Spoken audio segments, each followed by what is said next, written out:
नमस्कार दोस्तों, इस बार का बिहार चुनाव इतिहास में दर्ज होगा और ऐसा दर्ज होगा कि जिसकी कोई कल्पना नहीं कर सकता है। क्योंकि जिस तरह से सत्ता और विपक्ष सामने सामने है तो वो कहीं ना कहीं अकल्पनीय रिजल्ट को लाएगा सामने। क्योंकि 20 साल से जो नीतीश कुमार और एनडीए गठबंधन की सरकार है उसको चुनौती दे रहे हैं तेजस्वी यादव, और साथ में पूरा इंडिया गठबंधन है, जहां एक और भाजपा को सहयोग देने के लिए यूपी से सीएम डीसीएम के साथ में ढेरों मंत्री विधायक भेजे गए हैं। तो वहीं तेजस्वी यादव को ताकत देने के लिए यूपी से अखिलेश यादव भी अपनी फौज लेकर पहुंच गए हैं, यानी अपने सांसदों और विधायकों को लेकर।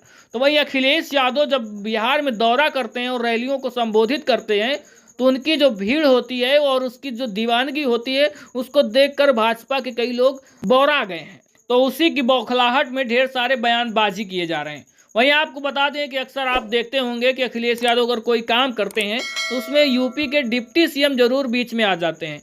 भले योगी आदित्यनाथ बोले न बोले, लेकिन डिप्टी सीएम जो केशव प्रसाद मौर्य हैं वो बीच में लप से आ जाते हैं। तो वहीं अखिलेश यादव लगातार बिहार में 15-20 रैलियों को संबोधन करेंगे, अलग अलग प्रत्याशियों के लिए प्रचार करेंगे।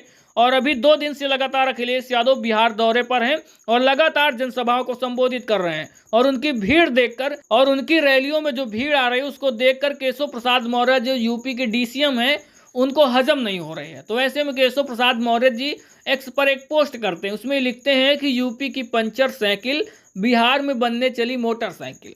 एक तरह से समाजवादी पार्टी पर तंज कसते हैं, अखिलेश यादव पर तंज कसते हैं। तो वहीं उसके अलावा केशव प्रसाद मौर्य एक और बयान देते हैं राहुल गांधी पर। उसमें लिखते हैं कि खबरों में रहने के लिए अंतर्राष्ट्रीय ड्रामेबाज श्री राहुल गांधी कभी तालाब में छलांग लगा देते हैं, कभी पहलवान, कभी कुली, कभी कलिंजर, कभी मजदूर, तो कभी किसान, कभी हलवाई बन जाते हैं।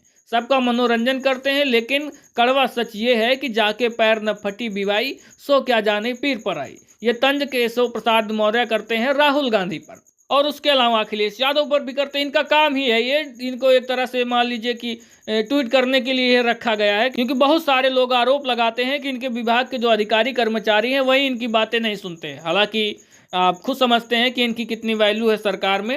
वहीं आपको बता दें कि ये जो तकलीफ हो रही है इसका मुख्य कारण यही है कि जिस तरह से अखिलेश यादव को बिहार में भी जन समर्थन मिल रहा है और जिस तरह से लोग उनकी रैलियों में आ रहे हैं। क्योंकि आज अखिलेश यादव छपरा में एक रैली किए थे जहां खेसारी लाल यादव के समर्थन में वोट की अपील करने के लिए अखिलेश यादव आए थे।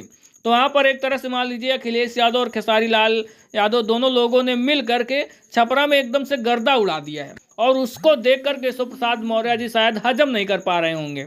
तो वहीं अखिलेश यादव के लिए बिहार में जो दीवानगी दिख रही है उसका एक कारण ये भी है कि अखिलेश यादव जानते हैं कि बिहार और यूपी की राजनीति में सिर्फ भाषण से नहीं चलती है, बल्कि जनता के दिलों को छूने से चलती है। उनकी छवि साफ है और युवा और विकासवादी नेता की है, और यही चीज बिहार के वोटरों को सबसे ज्यादा आकर्षित कर रही है, जिसके लिए वो अखिलेश यादव के भाषणों में और उनकी जनसभाओं में सुनने और देखने के लिए आ रहे हैं। तो वहीं राजनीति के जानकार ये भी मानते हैं कि अखिलेश यादव के प्रचार और प्रसार के बाद महागठबंधन को इसका सीधा फायदा मिलेगा, और खास करके आरजेडी को, जिनके कहने पर अखिलेश यादव बिहार में लगातार जनसभाएं कर रहे हैं। तो वहीं कुछ खास एरिया भी हैं जहां पर समाजवादी पार्टी का पुराना संगठन और नेटवर्क काम कर रहा है और अभी भी सक्रिय है। तो ऐसे में अखिलेश यादव का बिहार दौरा एक तरह से आरजेडी और इंडिया गठबंधन के लिए बूस्टर का काम करेगा। तो ऐसे में अब आने वाले दिनों में बिहार की सियासत में अखिलेश यादव का यह दौरा सिर्फ एक प्रचार यात्रा नहीं बल्कि महागठबंधन की जीत की गारंटी बन सकता है। और अगर अखिलेश यादव और तेजस्वी यादव का जोश यूं ही बरकरार रहा तो बिहार के मंचों से उठने वाली ये आवाज सीधे सत्ता के गलियारों में गूंजेगी।